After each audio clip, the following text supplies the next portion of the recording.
public business card. It is the platform that everybody goes to, and it's also a very democratic platform.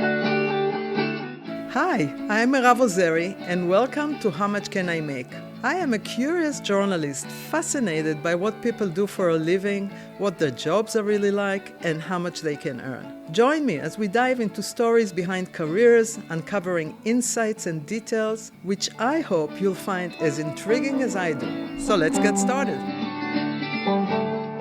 Today, we have a show that is a bit different. It is not about a job per se, but it's about one of the most important social media and platform for job seekers. And with us is Meg Columbia Walsh, who came from humble beginning to climb way up in the corporate ladder. So, Meg, why won't we start by you giving us a little bit about your background so we know where you're coming from? Sure. Hi, Mirav. Hi. Great to be here. Thanks. Thank you for doing it, by the way. You bet. I started my career wanting to be a physician and started working for Johnson & Johnson, actually, and loved it. When the direct-to-consumer advertising first came out, the first television ads for the pharmaceutical products, I moved over to the advertising industry and was helped to pioneer those first television ads. Soon after that, around 1995-96, the brand Claritin wanted a website. I happened to be managing that. It was very early, but they were a very big blockbuster drug. And I went searching for somebody to build them a website. None of us knew much about it. There were no IT departments. Everything was still the network telecommunications guys in the companies. And I quit my job and founded the first digital agency in healthcare because I couldn't find anybody to build it. Then soon after that, I founded what became the first healthcare site for consumers on the internet, which was CBS Health Watch. Yeah, I remember that one. Yes, and that I took public, and after that, became a serial health tech entrepreneur. And usually when I would build and build a company, it was because some new technology would come out, like the web, then mobile, social. My last company was artificial intelligence, to teach my clients actually how to use it. So my clients would depend on me when the new technologies came out. How are we going to use this, Meg? How is it going to impact us? And then once I would build it up and sell it, I would usually go and help them to manage whoever brought it. And that's how I come to you today. Very impressive. Long way, long way. Long way, yes, a long way. Before we get into mastering LinkedIn, which you're going to tell us all about, I want to know first, who should be using LinkedIn? Everybody. Everybody that has a job and everybody that's seeking a job. Why? Because it is the public business card. It is the platform that everybody goes to, and it's also a very democratic platform, which I like. So all professionals have a LinkedIn profile. So it's not only for job seekers. LinkedIn is a phenomenal professional platform. Most people keep politics and lighter stuff out of it. It really is about companies promoting what they're doing or executives promoting what they're doing. A lot centers around their industries and a lot centers around technologies. So for example, my clients are on the platform. And every once in a while, I'll have a need to go and ask somebody at Johnson & Johnson, what are you doing with mobile? What are you working on right now? I will contact them through LinkedIn. So we all stay very connected, just like we do in our personal lives in Facebook or Instagram. On LinkedIn, we do that professionally. So the majority of corporate America using LinkedIn? That's right. And not only corporate, it's really everyone. Whether you're working in an ad agency or a corporation or whether you're a realtor, everybody pretty much has a profile. The thing that's interesting and why we're talking today is not everybody does it very well. And it's an amazing tool if you master it and do it very well. And of course, we're targeting too the job seeker. And the job seeker needs to rely on the platform not only to be investigated once they reach their handout, everybody's going to go to LinkedIn to find out who they are, but also to search for positions. And we're going to talk a little bit about that today. Okay, so let's start with mastering LinkedIn. You mentioned people make mistakes, they misuse LinkedIn. Yes. Let's start with that. Okay, great. So the first part of LinkedIn is your profile. And the profile, many people treat like a resume. It kind of looks like a resume. You Correct. open up LinkedIn, you have your name, there's a headline, and then you go and there's a summary, and then you go and there's your jobs. Right. What people really are missing is that LinkedIn is professional Google. It isn't a resume. It is a search engine. And each one of the elements that LinkedIn has provided for a job seeker or an executive to highlight themselves is very critical. LinkedIn is very good at providing you with a profile picture and a headline, then a summary to grab people's attention, then list your media, where maybe you've written a book, maybe you've posted an article, maybe you've been in a video. Then you have your professional experience. At the bottom, you have recommendations.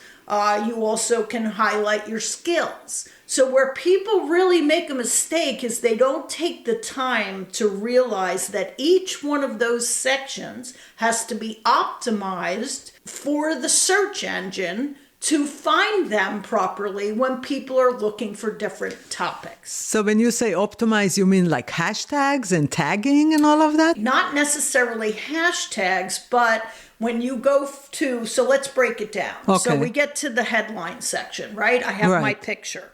I don't want to just say my job and repeat it, right? So mine says Meg Columbia Walsh, and then it says Distinguished Fellow at Columbia, and then it says 5-time exited female entrepreneur. That's just in my headline. Why? So if somebody is searching and they are looking for a woman, you want to make sure that's there. If they're looking for somebody at Columbia, I've put that right up there and mentioned it, right?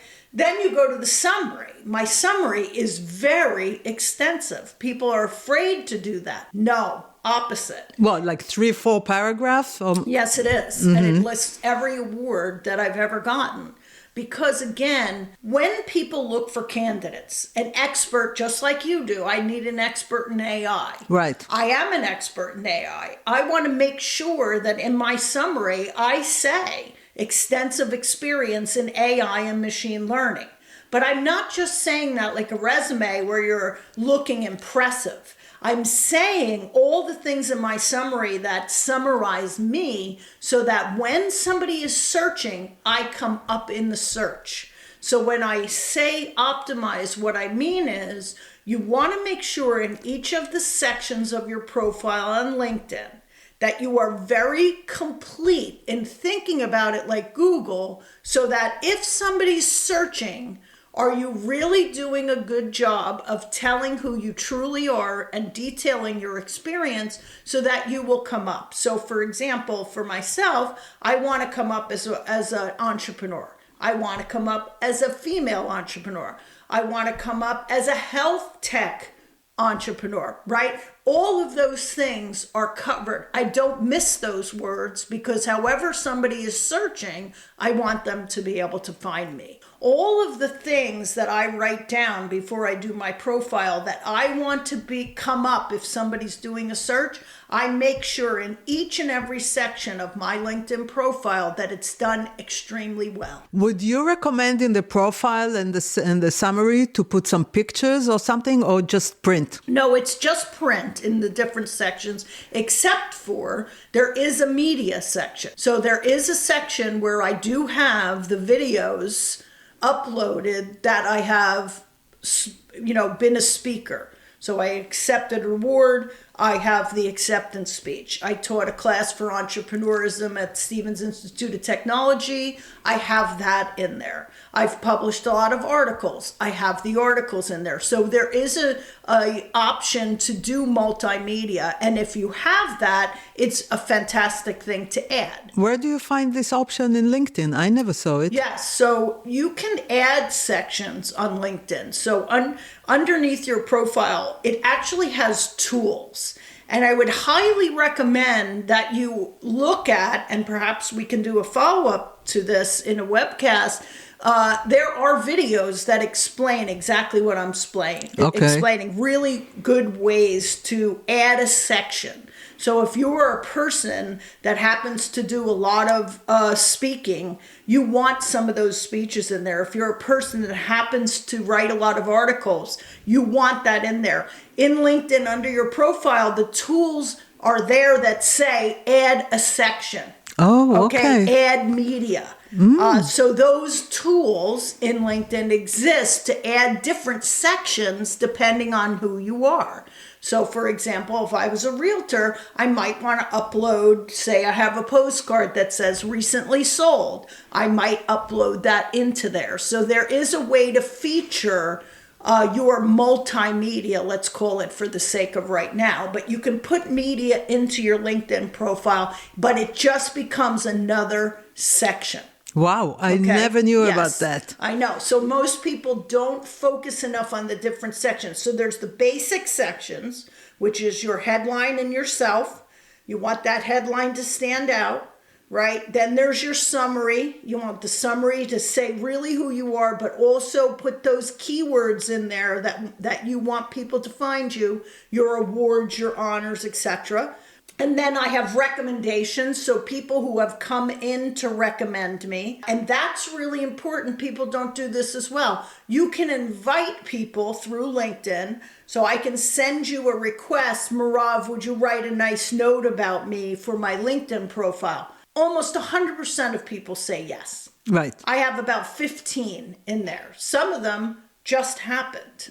They were automatic because somebody wanted to do it. Some I requested them. And if somebody comes to me, I also do a recommendation for them. I know you've hired many people in your life.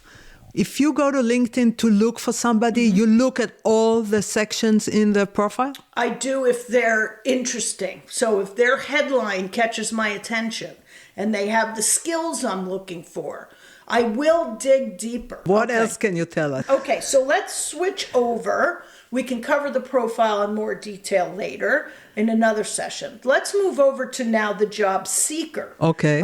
Who's coming into LinkedIn. Many people do not put in the work necessary to use LinkedIn properly. I have many young people that will say to me, oh, I applied, it doesn't really work. And when I dig in and I teach them, it's because they actually aren't doing it properly. Okay. So let's break down how that works. Now, the most important thing that I want everybody to remember is that this is professional Google. It's not a resume. Okay. And so as long as you keep thinking this is a search engine, each and every action you take is going to bring you back to that idea. Right. So on the bottom of your LinkedIn page, you have a tab that says jobs. When you click on jobs, okay, you're going to type in, let's say I want to be a project manager. Okay. So many people will just simply type in project manager. That's it. Correct. That's all they'll type in. I'm guilty of that, yeah. Exactly. And that's only one search. So remember, search engine. Underneath the search bar, which is the job title or the search, and then the location, there are tabs on your job search page. It says jobs. It says experience level. It says easy apply, date posted, salary, etc. My strong recommendation for each one is to, when you type the first thing in, let's say project manager, okay, you put in the location. I want you to hit easy apply first, and I want where it says date posted for you to put within the past week. Why am I saying Why? that? Right. They're getting too many resumes. If it's not posted within the last week and we can expand it later, I'm not going to see the most up-to-date jobs that 10,000 people haven't already applied to. Okay. Now, this is the first cut, okay? So I'm going to do project manager within the last week. I'm not going to hit experience level. I'm telling you not to pick an experience level because many recruiters don't use that tool. And therefore you could miss jobs by narrowing it too much. So again, along the top, you're going to hit easy apply, date posted within the last week. Now you're going to get a whole list of jobs that are going to come up. Okay? So you're going to go through them. Let's say you find one you like. Project manager for Google. Okay. That sounds like a great job. Right. I'm going to hit on that. First, I'm going to read the description. Okay. If you are truly not what the description is asking for, don't apply. It's not worth your time. Okay. So be your own smart screener and apply to jobs that truly are asking for certain experience that applies to you. Okay. Okay? So now I've liked this job. I'm experienced. I fit the job description. Now I'm going to hit easy apply. My profile is going to be what's sent. So hopefully we spent good time making our profile perfect. And I'm going to hit send, submit. It might ask me some questions. It might ask me some demographic information. I'm going to answer all the questions. Now I hit submit. I'm not done. Okay. I'm going to go back to that job that I've just applied to. And sometimes it says job posted by, and it actually has a person there. Oh. The job poster. Okay.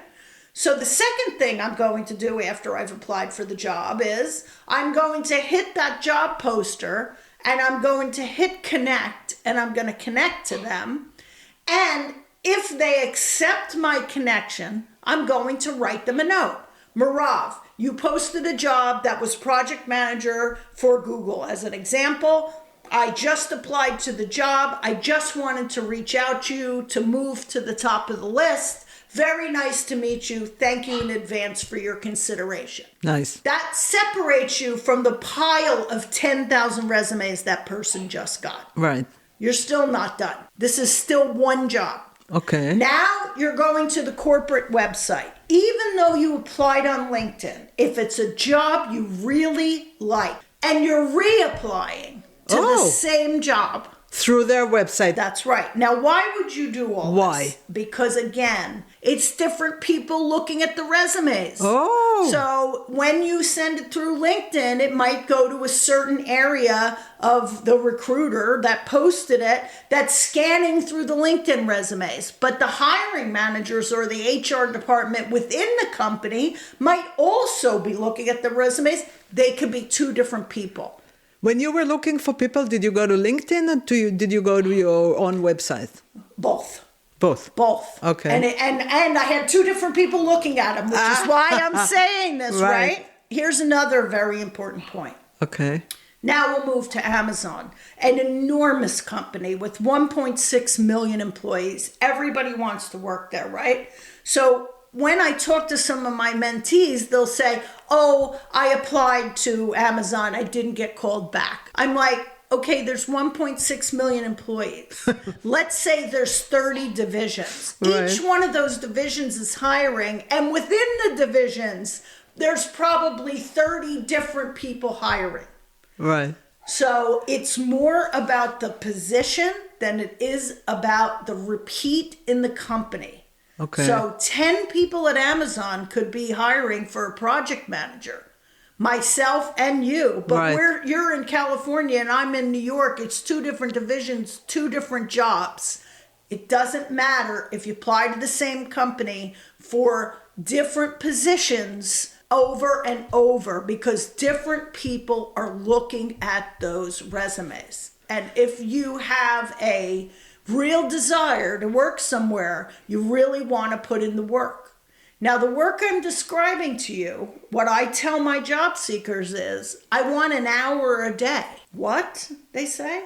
Oh, yes. If you want to truly get a job for a company you're interested in and get a very good job, it takes this much work. The work I just described on one position could take you 20 minutes. Okay, I tell my mentees, have one job search notebook. You're writing down This is who I applied to. You're keeping a note. This is the hiring manager I Right. applied to. And you just keep that running. What else do I do with that notebook for my mentees? I ask them to write me an email. Here's, Meg, the 10 jobs I applied to. Why do I have them do that? Why? Because I might know somebody that's hiring for one of those jobs. Oh. So you want to take advantage of your mentors and people you know to see if they might know somebody there as well. So let's stop for a minute. Okay. We're not even done with project manager. Okay. Okay, so that was just a generic search for the word project manager. Okay. And I did everything I just described. Okay. Now I want to work in healthcare. So now I'm going to refine that search one more time. And I'm going to say healthcare project manager. And I'm going to do the same thing. I'm going to hit the easy apply. I'm going to hit the date posted. And I'm going to go through again and apply to the jobs I want. Wow. Okay. Now I want to be a project manager in a healthcare advertising agency. So you Now do I'm that. refining it even further. I'm going to get a whole list of another 100 jobs. I'm going to search through them. I'm going to pick ones that I like, and I'm going to do the work. So this is something that you can master. I'm teaching the mastery tricks to separate yourself, but also, like everything else, when you want to rise, you have to work hard. Yeah. Hard work Right. is how you get a job. Right. If you want to get one of these positions, if you want to separate yourself from the 100,000 kids coming out of college each year to try to fight for these jobs and everything else, you have to do the hustle I've just described to use a masterful, wonderful tool in the right way to make sure your profile in each section is perfectly done, really optimized for search terms of who you want to be searched for, that you've gotten some recommendations, that you're typing the right skills, that in your individual job, so the first actual work experience that you list, you're not generic. You really want to show off, and don't be afraid to do so. Don't think like, oh, I don't want to sound like I'm bragging. Absolutely, you want to sound like you're bragging. Because again, if I'm competing online against 1,000 applicants, how am I going to stand out when I take the time to read your work experience and you're giving me, not only what you worked on, but how well you did? Okay, I have all these piles in front of me. I'm going to put you in the top 25 pile. Okay. In that top 25, those are the only people that we're reaching out to. Those are the only people we're going to think about interviewing. And so that would be something that would be really important. Is LinkedIn the top of the line? Yes. It is. It's the premium. LinkedIn is absolutely the premium, and your profile must be excellent, whether you are a working professional or a job seeker. Your LinkedIn profile is how everybody's going to look you up. Wow. So if they're interested in you, if I meet you at a party, Mirav, I'm going right to LinkedIn to see who you are. If I speak, I have people line up very often.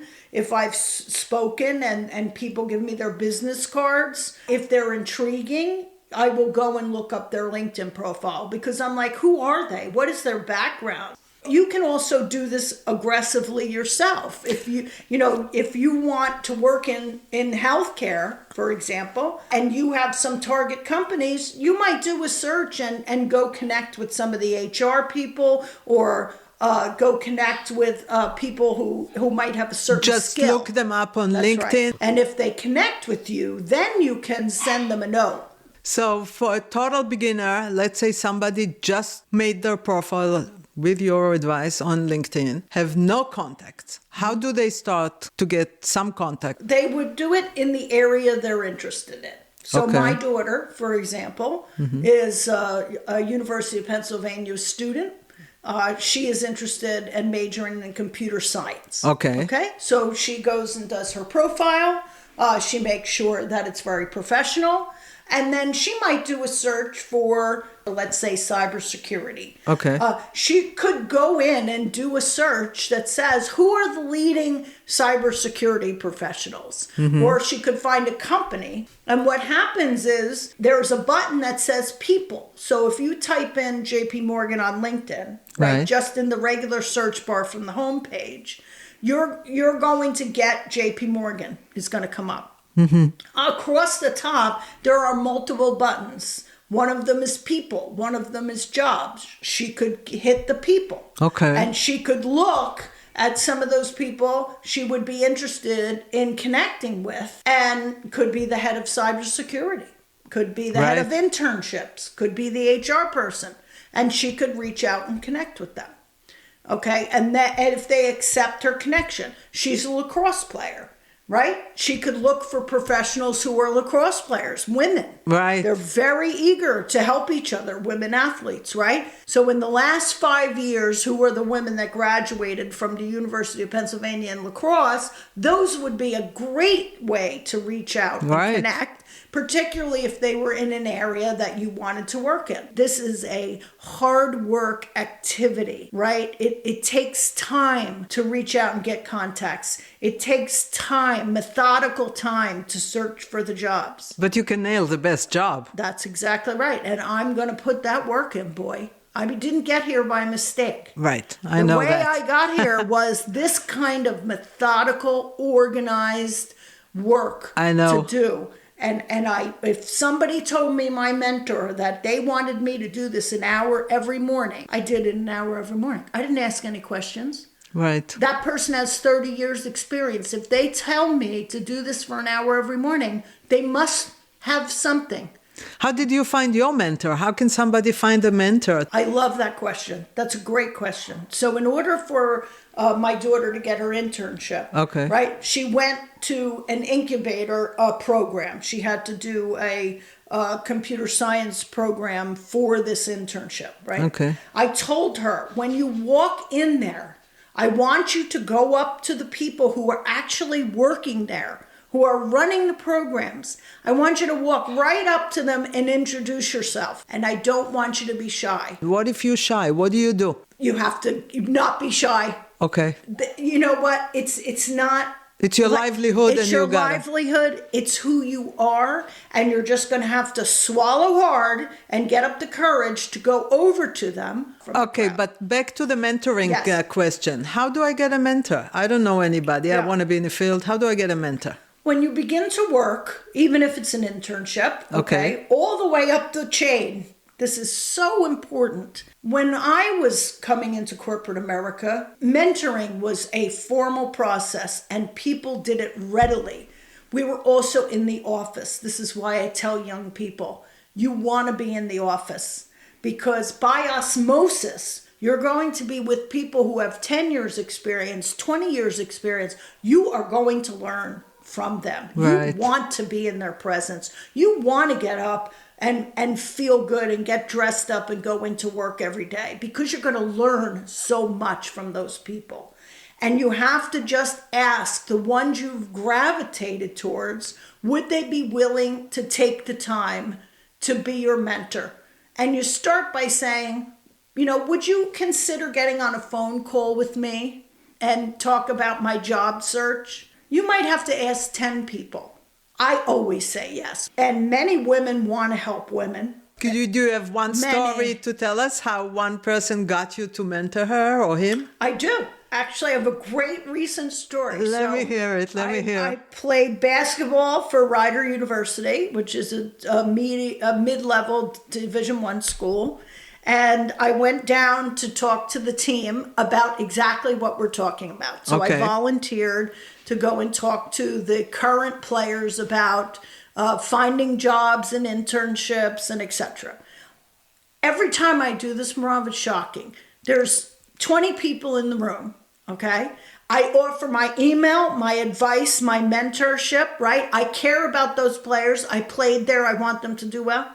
3 maybe will reach out to me. So all the great wisdom... Men and women. These were the women's team. This was the women's team. But still, out of the 20 people in the room, 3 will reach out. This Okay. is why I'm telling everybody that's listening, hard work, reach out. If somebody walks into a room and says, I'm here to help, and they give you their email, you better be writing a note the next morning. Right. So I got some notes. Okay. And this one particular player, just adorable, just would not let it go. She's calling me, she's emailing me, she wants to meet. I get on the phone with her. I'm like, I love you, you're so persistent, how could I not get on the phone with you? She is so serious. She wants to go into pharmaceutical sales. She knows that my background is healthcare. She wants to meet with me every week. I want you to help me with your resume. I want you to help me with this. Let me tell you what else she does. Not only does she ask me for her time, and is she preciously adorable in her method, right, of building the relationship with me, Right. she will come and say out of nowhere, I hope that you and your family have the most wonderful Christmas. This kid, Wouldn't everybody? no, people just really don't do this as the relationship building that was so automatic for us because we all got up and we all went to work and we all worked together in the building. It takes more work now. Right. So wait, this woman said Merry Christmas for you and your family. Phenomenal. So it stole your heart. Stole my heart, and I called my friend. She happens to be African American. Okay. I called my friend at Johnson & Johnson, who happens to be African American. I said, I'm mentoring a young woman. I would also like you to talk to her. What is it like for an African American woman coming up through the ranks of corporate America? Would you spend a little time with her? Nice. You bet. She got on the phone with her. Why is she doing that? One, my own credibility. Right. Two, I mentored her. Right. Okay? And now I'm passing on another mentee, asking a favor for her to take the time. She came back to me, the player, the student. She was like, oh, I loved her. I'm talking to her again next Friday. Now what just happened? Now she has two contacts. First she had me, now she has two. Now, when she's talking to Michelle, it's going to introduce her to somebody else. Of course. So when you asked before how the contacts happen, human relationships, human contact. So that's how it works. And because this kid was so willing to put in the work, so persistent in wanting to meet with me on a regular basis, and so caring in being professional and knowing to reach out and build a relationship, she's getting all the benefit in the world. I would help her do anything. Is she in her 20s, a young girl? Yeah, she's just graduating. Wow. Yes. And she has a very specific desire, which is to be a pharmaceutical representative. That's what she wants to do. That makes it really easy because I'm like, great, I did that as my first job. I'm happy to help you. I have a burning question, and this is about AI and Yes. LinkedIn. Okay. Would you recommend people writing their resume or their profile with the help of AI? Just like everything else that's come along, AI is a tool. Right. So the chat, GBT, and all of these new things that help, they are tools. Right. But what doesn't come out is the authenticity of who you are. So if I'm writing a paragraph and I use AI, and I'm an experienced project manager, I might use a prompt, the younger generation like this, so I don't want to dismiss it. I might say, can you write a summary of a project manager who specializes in healthcare? Right. But that should be only to help me think about how I want to describe myself. Right. So I should not be cutting and pasting that. And I'm going to, use some of the ideas that the AI generated paragraph has given me. But you need to be authentic. LinkedIn also has another feature. For example, in my case, AI. So you can become a LinkedIn contributor. It is a tool that LinkedIn has. So they will ask me questions. You can volunteer for this. It's literally a tool that you can say yes to. And so I will get questions on AI. Why do I do this? Because the more I answer them, again, because it's a search engine, the more I'm going to come up in searches. Okay, right? And right. so if somebody does a search on AI and I've commented on it, in a very good way. Let's say I've given a very professional, and in my case, I have genuine experience, hands-on experience in AI since 2016. That's rare, right? Right. And so I will come across as having actual experience. Right. And so again, another way to promote yourself, right? I mean, it's a wonderful tool and it's worth taking a tutorial on it. You know, LinkedIn offers tutorials. It teaches you how They offer to tutorials use, where? on LinkedIn. You can watch tutorials on how to use their own tools. Okay. And it's very helpful, but people just don't take the time. It's a wonderful tool. I didn't even know about it. Yeah, it's a wonderful tool. Wow, fantastic. I read that LinkedIn is constantly changing. And actually, when I looked at LinkedIn, it's not what I saw years ago. Where do you see it's going? And I think it's a really solid platform for highlighting yourself and communicating with other professionals. Okay. It's very good. It's even good for promoting your products, promoting your companies, doing jobs. Where I think it will need to improve, and I think this is where AI personalization will really help, is that it's not just generic, and that you can really refine for people, narrowing down the job searches. That the jobs that come up when I search are quality jobs, you know, that it's doing it quickly, that it's relevant to my search. And so in that way, and also the services, as I said, it now offers where I can answer questions on AI. And so it's looking to improve in ways to make sure that as a platform, it stays very relevant as a useful tool to a professional. Right. And I do think they do a decent job of doing that. It is still the deepest and the most robust professional platform to use. It is still. Wow.